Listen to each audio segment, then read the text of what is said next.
All right, we on again, man. On again. On again. So welcome everybody. This is Gene Black and Edward Muhammad from Align to Enlighten, and this is our cast of Everyday Enlightenment. And we want to talk today about emotions. So Edward and I have been talking extensively about everything that's happening right now in our country. If you're talking about politics, if we're talking about police brutality and murder, if we're talking about the COVID-19 pandemic, race relations, I mean, the list can go on forever in terms of everything that's happening right now. And clearly, there's so many emotionally charged people, and we're not immune to it. Edward and I, we talk about it all the time. But the emotions are running very, very high.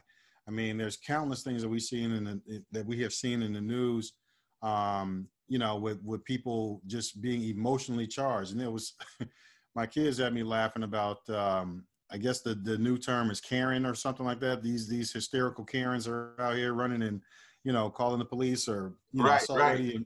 I saw this lady in Detroit. Man, this white lady pulled a gun on these folks that she was having an argument with, these black folks in the parking lot. I mean, it was just, and I'm just saying, it's just been kind of wild, with the level of emotion is just buck wild right now, right?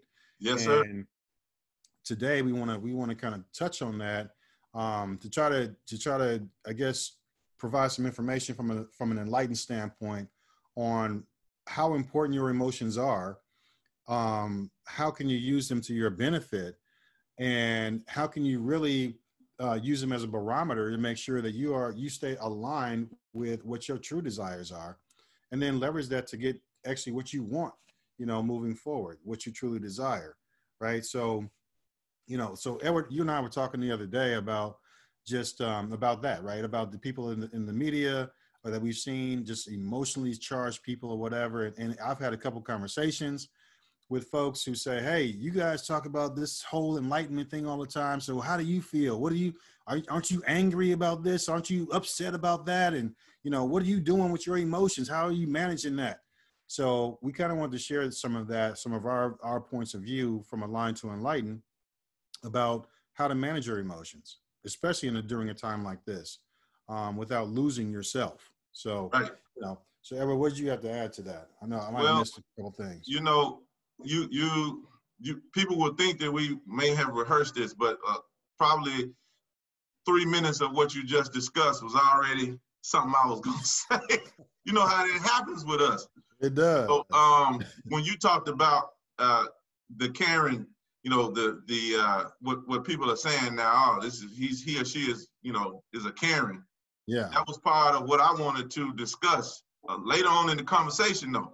But we can have it now. Is that it's very interesting to me that the term emotions or being emotional is usually a negative connotation, particularly with men.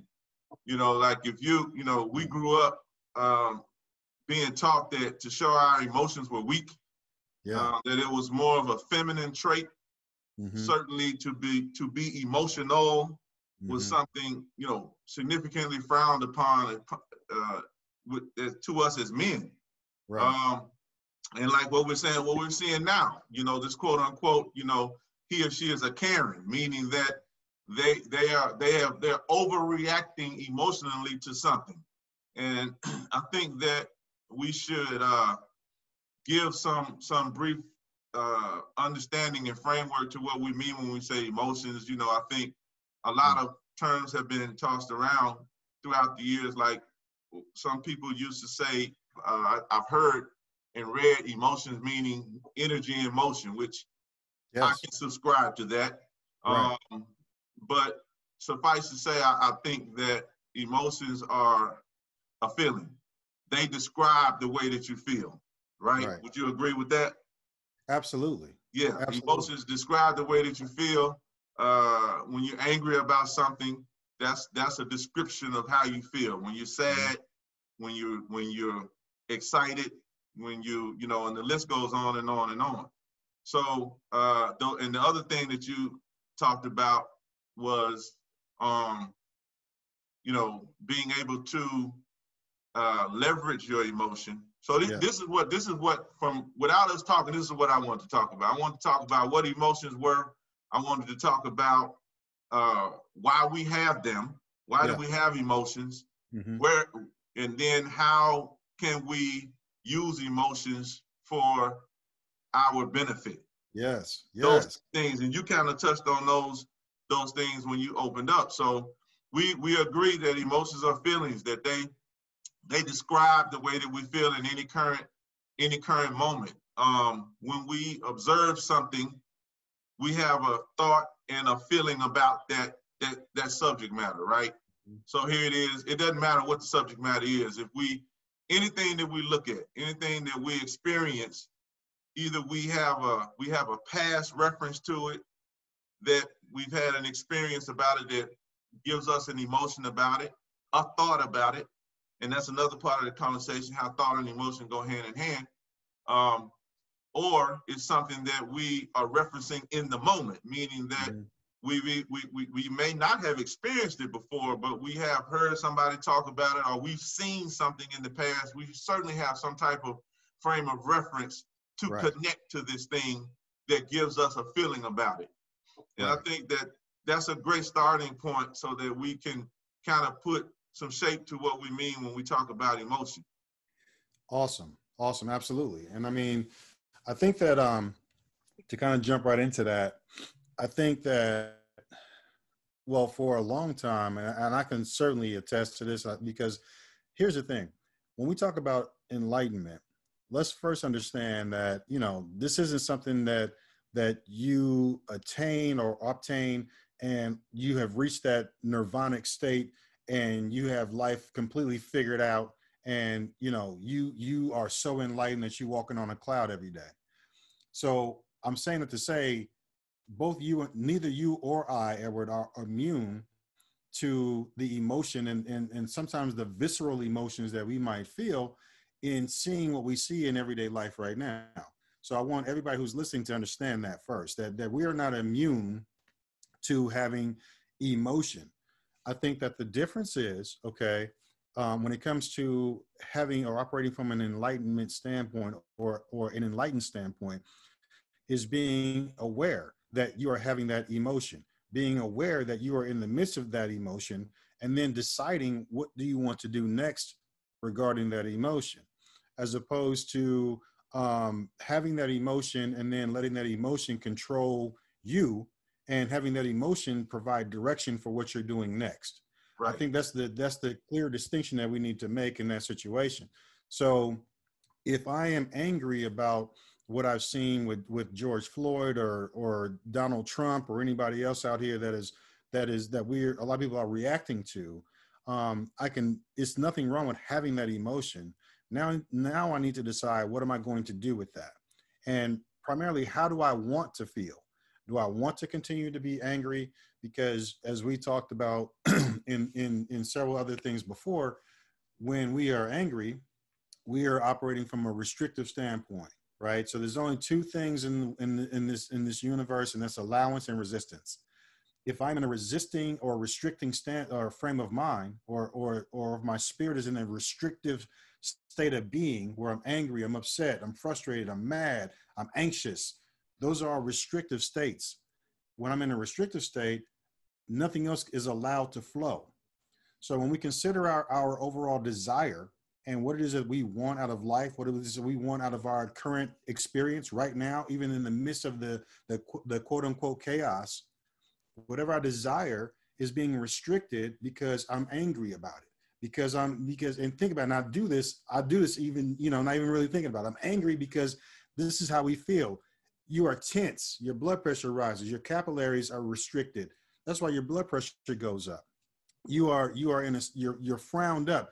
You are tense, so nothing can flow. So the one thing I definitely want everybody to understand is when you are in that restrictive state, your desires are stifled. They're not allowed to move forward. So this is why it's important to be aware of what you're feeling and then make a decision on what is it that you choose to feel. What do you want to feel next? Because once you open up those doors again, and stop being restricted, then that's how your desires are allowed to flow. So if I'm angry about, we talked about reform one time before, police reform and reform for yourself is what we were talking about. And so if I'm in that space and I want to have I have a desire that things will be better in our community, be better in our country, be better in our state, so on and so forth. If that's my desire, I need to create a space and allow those desires to flow freely. So this is why it's important to manage what it is that we're feeling. Would you agree with that? 1,000%, 1,000%. To tie into that, when you say the awareness, then certainly we have to acknowledge that when we talk about emotions, we know that they're positive and negative. You have positive emotions and you have negative emotions. And to your point of being aware and using that awareness to make a decision as to what it is that you want, it's important to understand why we have emotions, period. Yes. Like, emotions exist in us as human beings, greater to any of the other animal species on this planet that we know of, or that I know of. We run the gamut of emotions, from the highest to the lowest. Mm-hmm. And it's very interesting to me that is a fact. And the question for me becomes, well, why? What are they there for? Mm-hmm. And so different schools of thought offer different theories. What resonates with me is that there's indicators. Yes. My emotion is a guidance, it's an indicator, it's a barometer, as you said earlier, it's a gauge. It tells me where I am right now and what the subject that I'm looking at versus where I want to be and versus where my inner being is also. So in other words, in talking about a positive and a negative emotion, when I see something that bothers me and I get angry about it, that is an indicator to me, number one, that, there's something that I desire, that either I want it in another person or I want it in myself. But I'm looking at something right now that I desire something different. Yes. That's the first thing that it tells me, and it's an indicator of. The second thing is that it tells me that the same thing I'm looking at, the spirit within me is not viewing it the same. I feel that, any negative emotion I have is a direct cue, if you will, as to how far I am away from the same thing that my inner being is, or how far that gap is in terms of the same subject matter. That's why I'm able to feel the negative emotion. If I feel like if God and I were looking at the same thing and feeling the same way, I wouldn't feel negative emotion. Right. So it's an indicator. It's a guide. It's a gauge. Your emotions should be your best friend. Yes. It should not be anything that we try to avert or not have, or I like to use the word manage, or maybe control. But even at that, you want to be. I like what you said. You want to be aware of the emotion, right? So that when you see it within yourself, to take some action. Right. And usually the action, what the action is that you and I are talking about, is a non-physical action.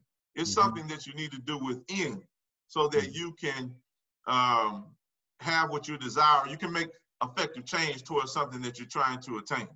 Yes, absolutely. And this is why, like you said early on, we've been, especially, again, for men especially, not discounting women at all, but for men especially, we've been socialized, hey, you got to be tough, or you have to, hold in your sadness, and men don't cry. And you hear all these various things about who we're supposed to be as men regarding our emotion, right?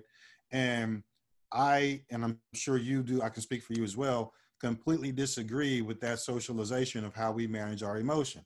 I agree with what you said, is that we need to be intimately involved with our emotions. We need to have an intimate relationship with our emotions.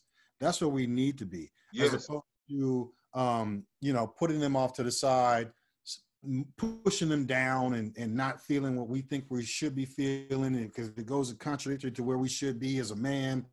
You know, that's all nonsense. We should be very much so intimately involved with how we feel, and then so much to the point where we know exactly what's going on. So you're basically self-analyzing, self-evaluating regarding what you feel, why you feel that way, and then what do you want to do next with that.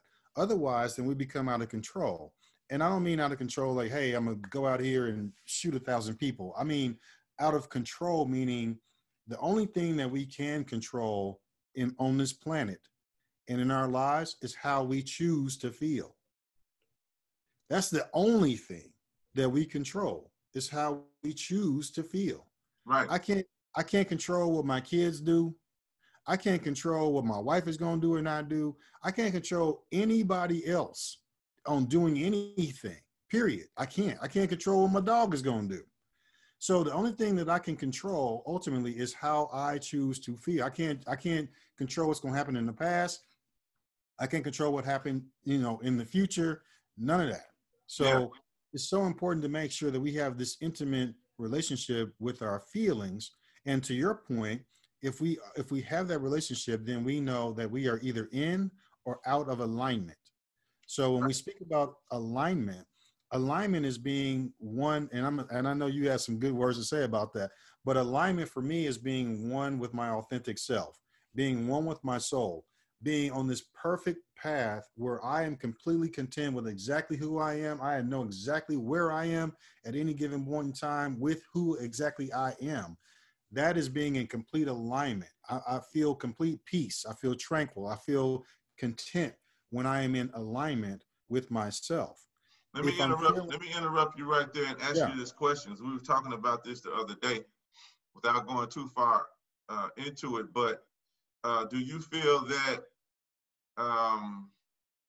the more in alignment you are in, the harder it is for you to feel negative emotion? Oh, 100%. 100%. Yes, because, and that's the thing. It's wild because it doesn't mean that. I had this conversation with somebody else, one of my family members, one of our other family members.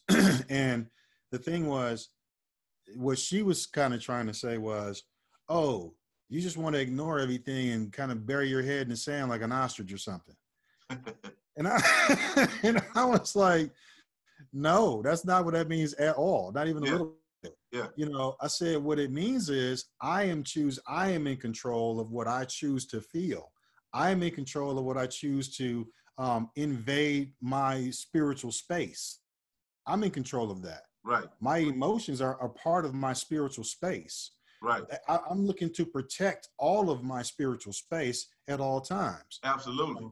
That's where I'm at with that. So being in alignment means, you know, what I prefer in my along my journey is peace. What I prefer is tranquility. What I prefer is a sense of calm in my journey, along my journey, or in my life experience. So it's important to me to and it takes work to maintain that alignment. So that means if I'm in alignment, I'm not too far left, I'm not too far right, I'm not too far up or too far down. I am stable. I have a foundation. I am rock solid stable when I'm in perfect spiritual alignment. Right. And for me, and what I find with being in alignment, this is where emotions and managing our emotions comes in. When I'm in complete alignment, then my emotions are following suit. As opposed, so when I see something that seems to be atrocious, or see some crazy atrocity on the news, my alignment allows me to maintain that rock steady, solid position from a spiritual standpoint. Therefore, my emotions, my mind, my thoughts, my words, my deeds, my actions are going to also follow suit, because I am in alignment with who I am and where I'm supposed to be as a spiritual being. Right. That's why it's so important. Yeah, man. I mean, you hit it right on the money. You know, that I think that what you just said is very key to anybody listening to understand, is that going back to the reason that we have emotions to begin with.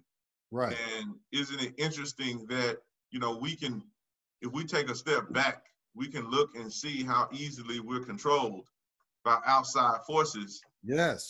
When we don't take our own control of our emotions. This is what crimes of passion are about.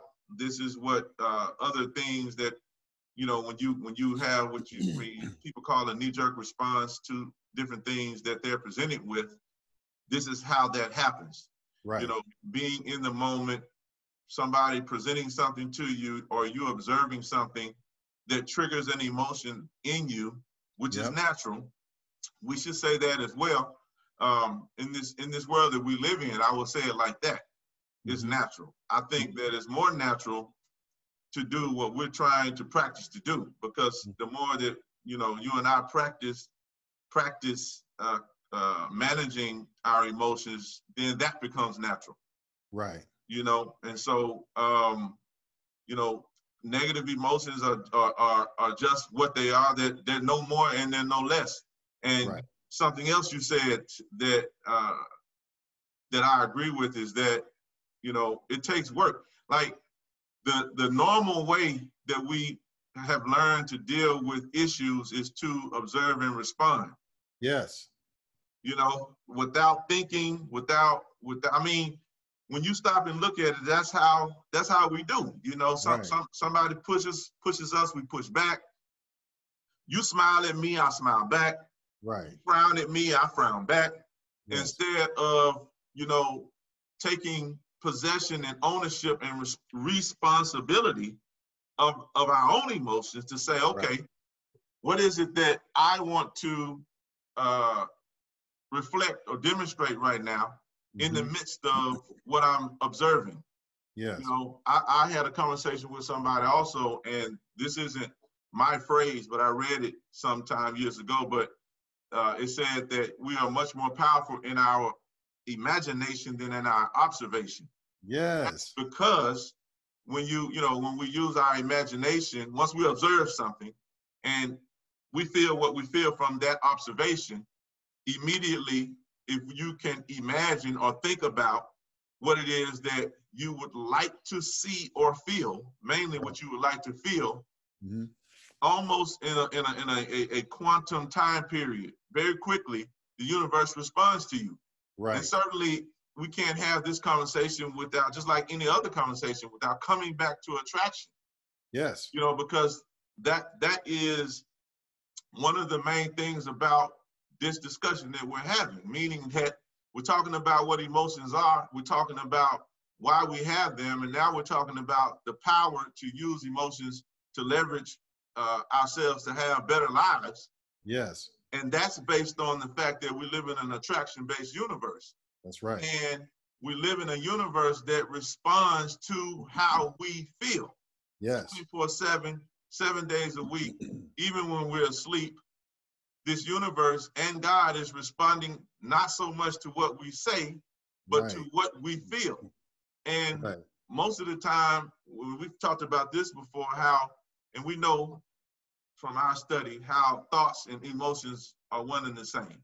Some people want to talk about, try to split hairs about which came first, the chicken or the egg, as it relates to emotions and thoughts, but it really doesn't matter. You know, we know that they complement one another. If I had to say, I would say, you know, thought comes first, but regardless of that, they complement each other. I can't look at something right now and have a thought about it without some emotion, even if it's just a little something.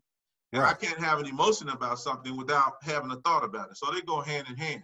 Yeah. And so understanding that the two binary components right there is what this universe is constantly responding to, so that what our experiences become a reflection of the way that we feel and how we are emotionally triggered, if you will, at any given time, at any given moment.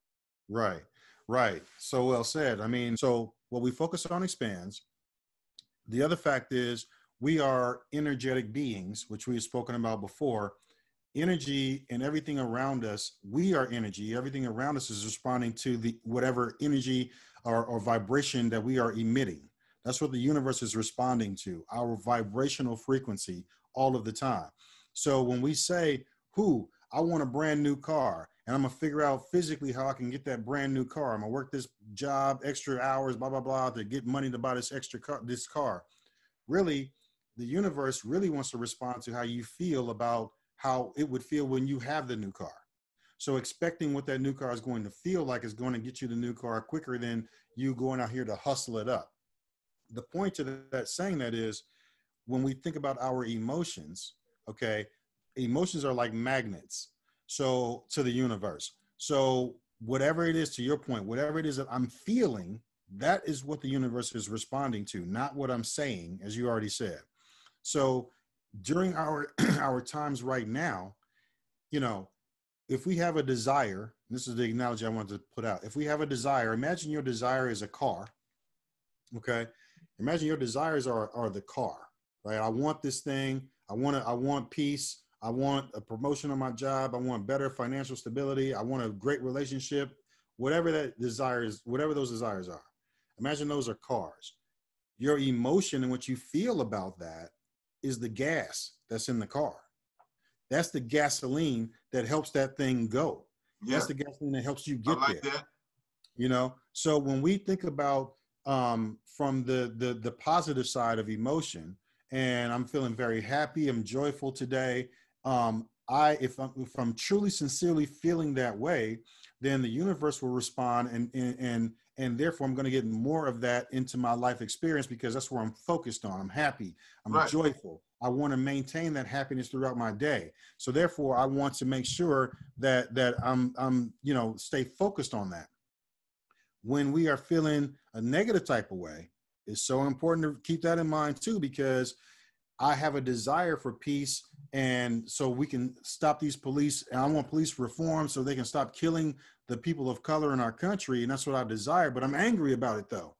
I'm upset about it. That emotion is also a magnet to attract more of what you are upset about. It's not going to help you move forward to your desire. Remember what we said earlier, when I'm angry, I have these negative emotions, they are restrictive.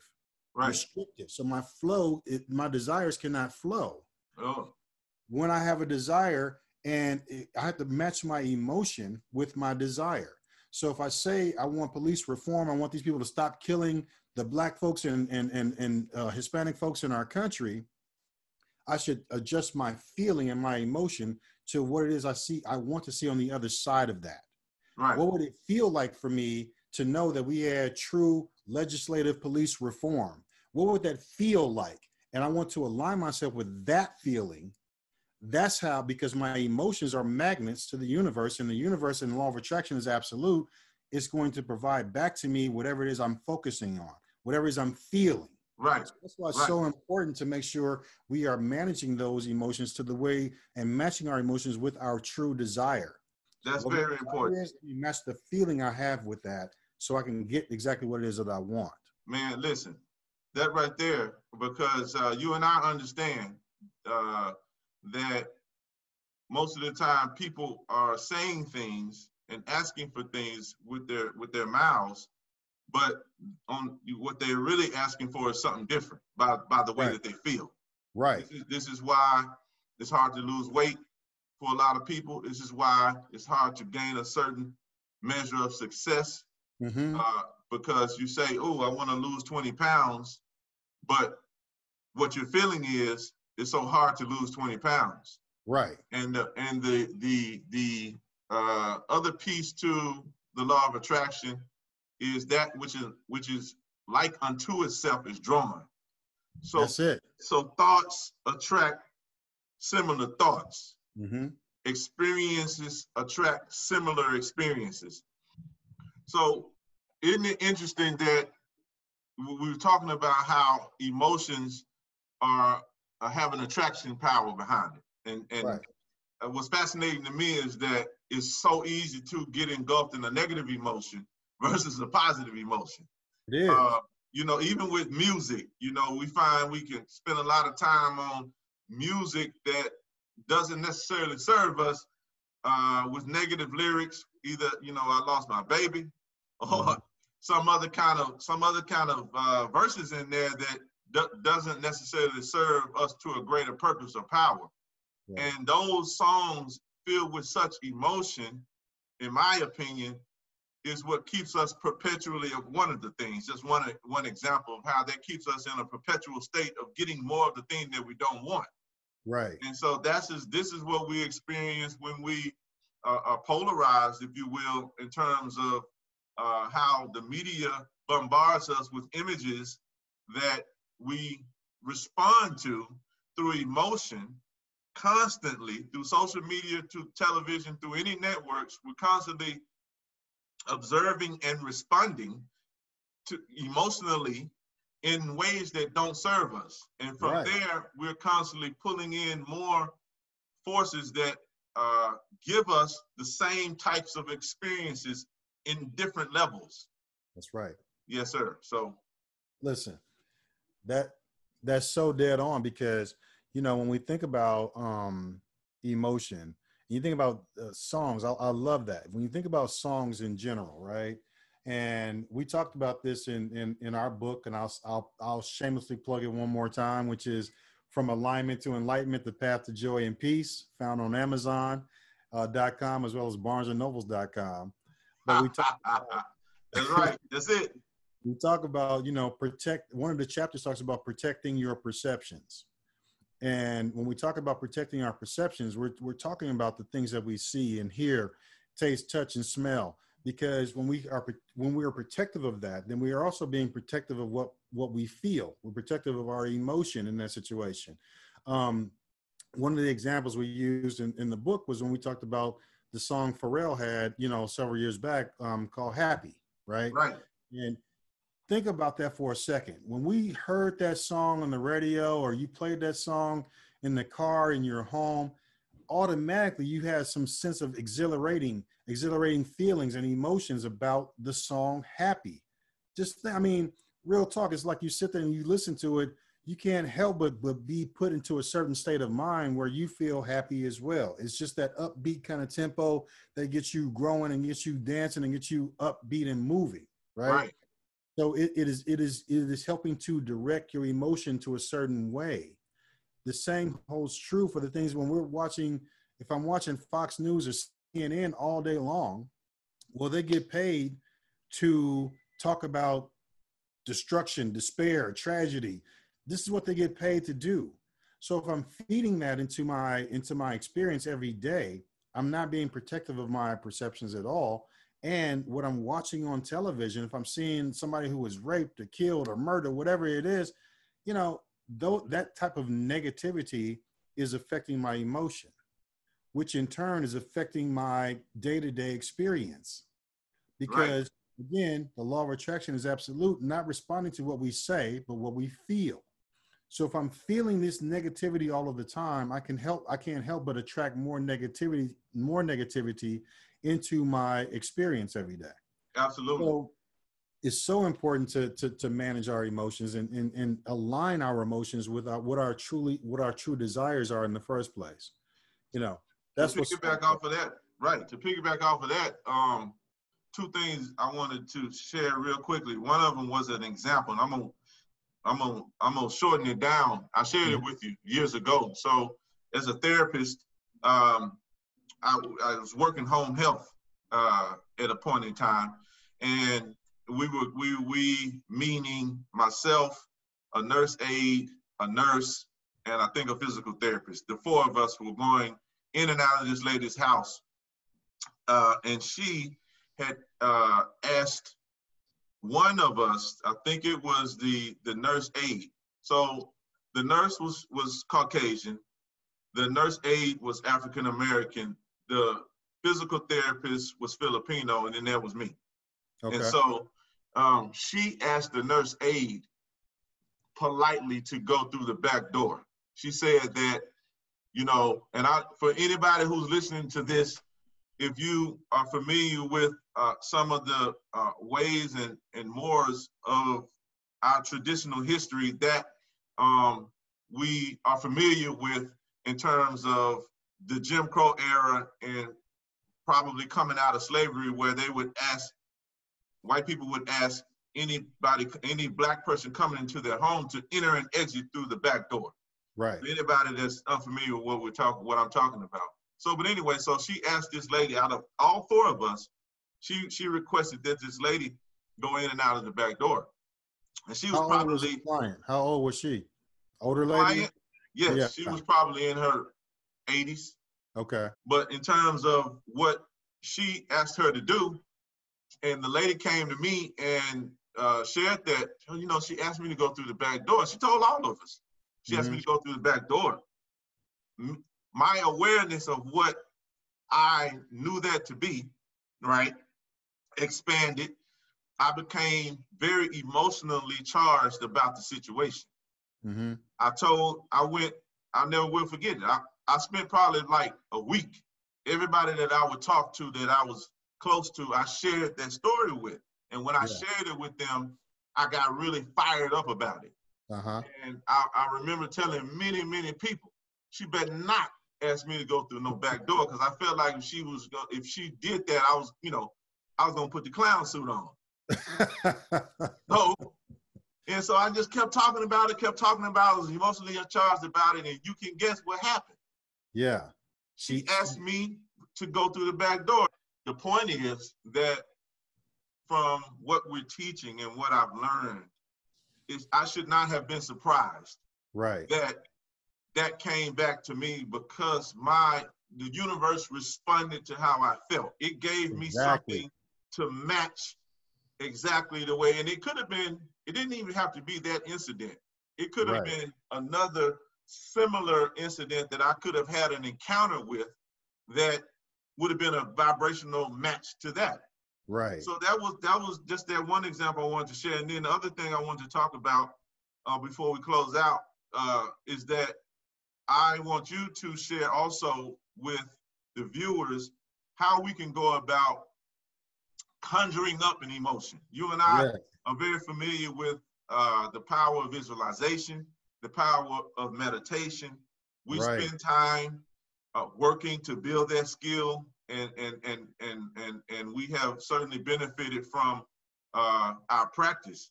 But I think it's very important, you know, when somebody listening would be like, well, if I don't feel something, then, you know, how do I create an emotional state that's going to serve me?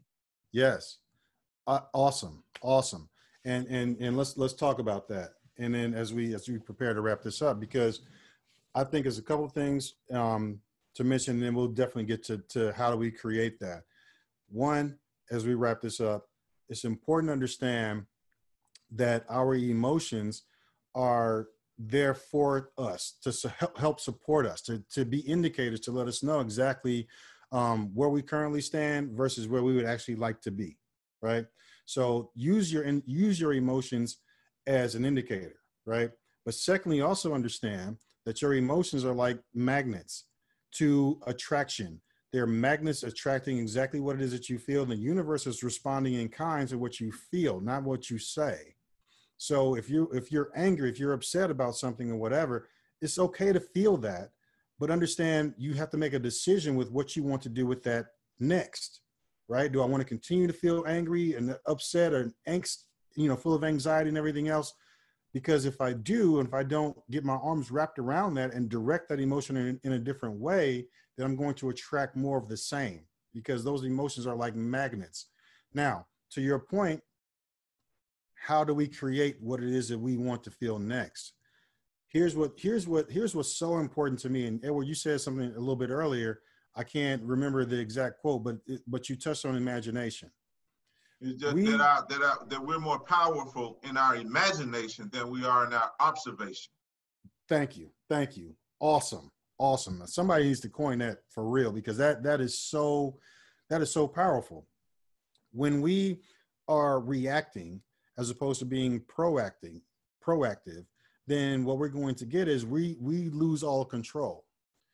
One way to start to gain that control back is to really, first of all, be aware of what you're feeling, but secondly, decide what you want to do next. How do you want to feel next? How do you truly want to feel next? Do you want to be angry for the rest of your life? Do you want to be angry and upset and frustrated all of the time? Or do you want to create a different journey for yourself? So we can begin by doing that by accessing our imagination. First of all, access your imagination and then decide what it is I want to feel out of the situation. So what do I truly want to feel? Because the authentic you is concerned about your peace, your well-being, your calm. That's what your authentic self is concerned about. Right. And so if that's where you are fundamentally supposed to be and fundamentally where you want to be, then first acknowledge that, right? And then put yourself in a place to actually allow yourself to feel that.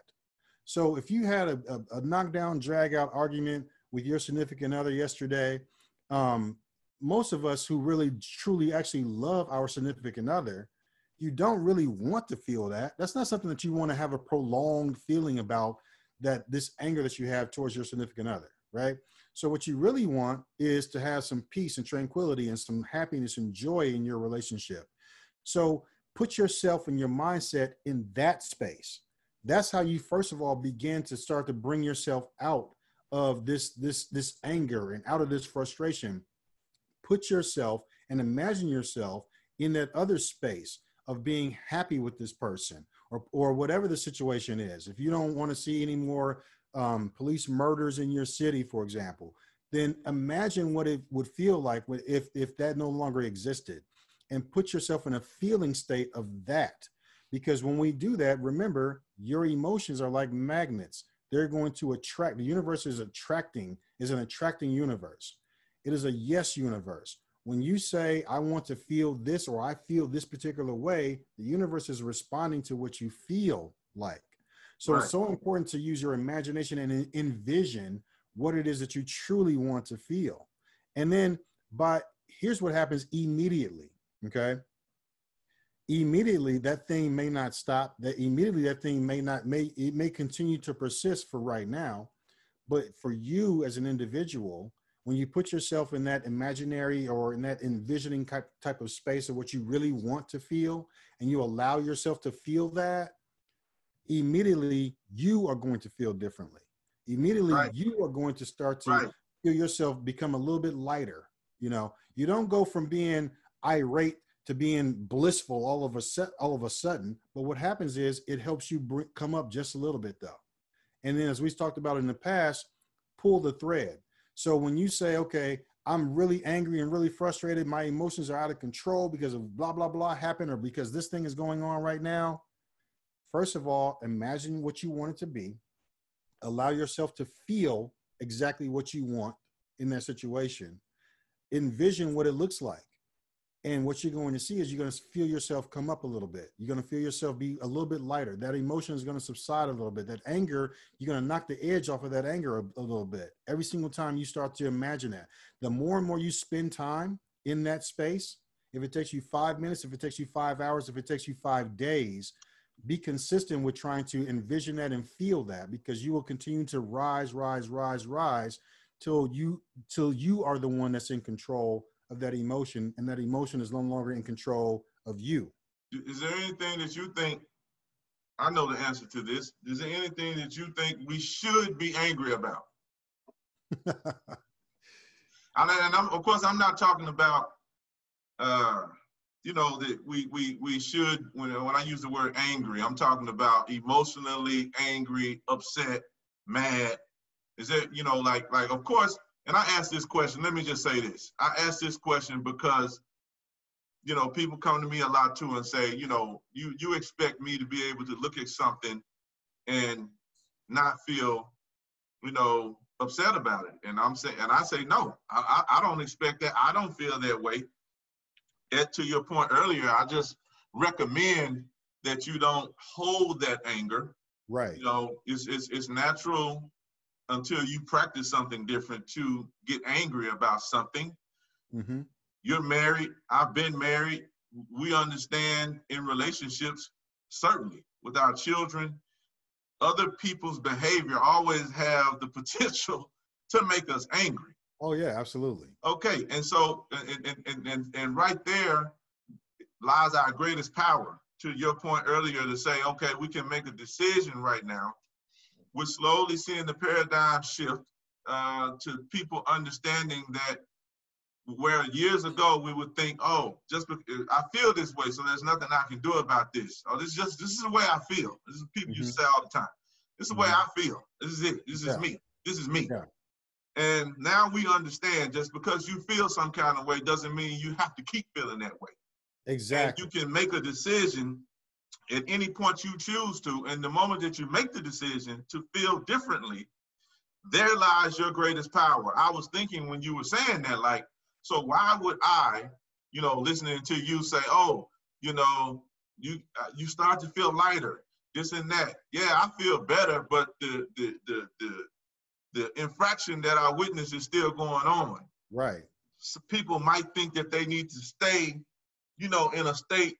They feel like that if they relinquish their anger about something, that's taking them away from solving the problem, which is the opposite that you and I have learned.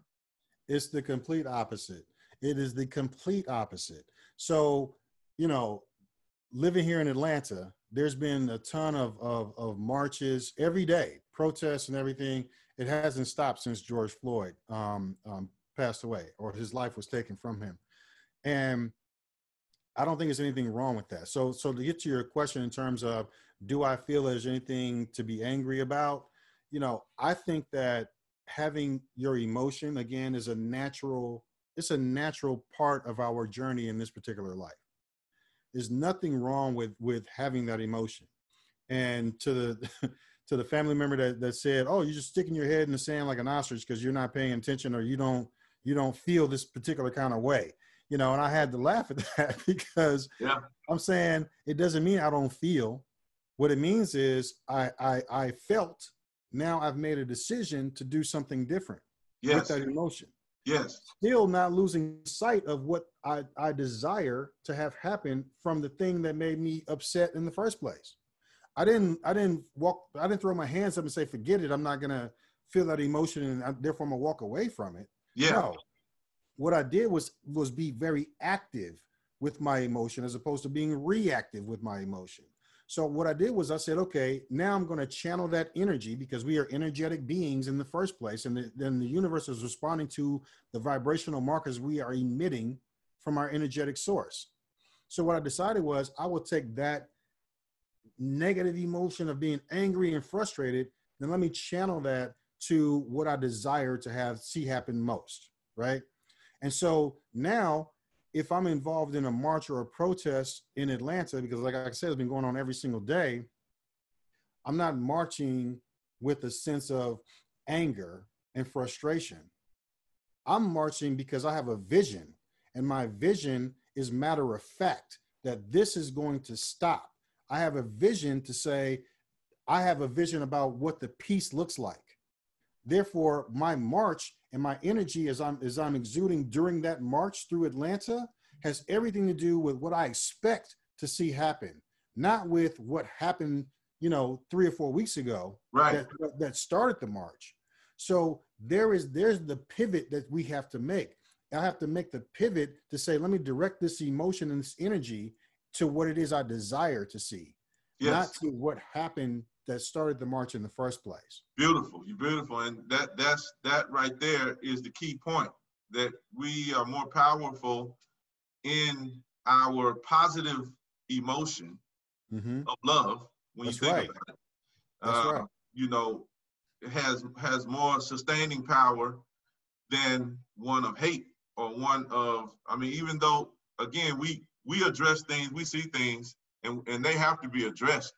But to what you just said, once we have seen something, automatically there's a desire that comes within us, that if you have a negative emotion of something that you see, that's your inner being saying, oh, you desire something different. Right. You desire something different than what you see for your fellow human being, or you desire something different than what you are currently experiencing. Mm-hmm. And it's good to know that I have influence over that. Mm-hmm. This is beautiful for me, that I understand that I have some level of influence over, number one, my life experience. Mm-hmm. And anybody that I come in contact with, it's good for me to know and understand that, you know, this universe is responding to me. Right. To my person, to my thoughts, to the language that you just used was intention, expectation. We know this is the language of the universe. That's it. And once we move with a certain level of expectation and intention, we usually get the result of that. 100%. 100%. Absolutely. And you're absolutely right. Not only is it the language of the universe, this is the language of God. And what was the title from the minister in that piece that you talked about? You told me about the other day. In the study guides, he gave us a study guide entitled "Rising Above Emotion into the Thinking of God." This was back in the 80s. Yes, rising from emotion, rising above emotion into the thinking of God. Yes. Yeah. Yes. That is so prolific right there, because and what I got from that was, okay, we can respond again. We can be responsive with our emotions, and that's what most of us are. There's no judgment in saying that to anybody. We are all operating in this along this journey at different points, but we are so reactive a lot of times with our emotion. And what Mr. Farrakhan was saying, and if I can paraphrase from that title, saying rising above that emotion, rising above that reactive emotion, and then tapping into the language of God, which is exactly what we've been talking about for this entire cast right now. Right. Is basically saying, if I know the communication, if I know the language, right? If I know the language of God and our universe, then I can have a good conversation, because I know the language of our universe and of God is not about what I'm saying out of my mouth. It's about what I feel from an authentic and sincere standpoint. It's about what I feel. So let me direct that emotion. And then the fact that the universe is responding to that emotion is so imperative for us to make sure we direct our emotion to make sure it aligns with our desire, because that's the way we get what it is that we want. Emotions are very, very powerful. Very powerful. Yes. So we want to go ahead and wrap this up today. And thank you all for taking the time once again to check out Aligned to Enlighten's Everyday Enlightenment. We certainly appreciate your thoughts. If we say anything, we're not going to be cheesy about, because we don't feel like this is about, I need to get 1 million likes and 1,000 or 1 million shares or whatever it is. It's really about, if you find anything that we have said or shared with you that resonates with you, then please feel free to subscribe to our podcast. Feel free to subscribe to our YouTube channel, and anywhere else that you find Aligned to Enlighten on social media. We're all over the place. We welcome your comments, welcome your shares, and welcome your likes, because all we have to give here is love. And that's what we're all about. Hopefully we will touch somebody along the way.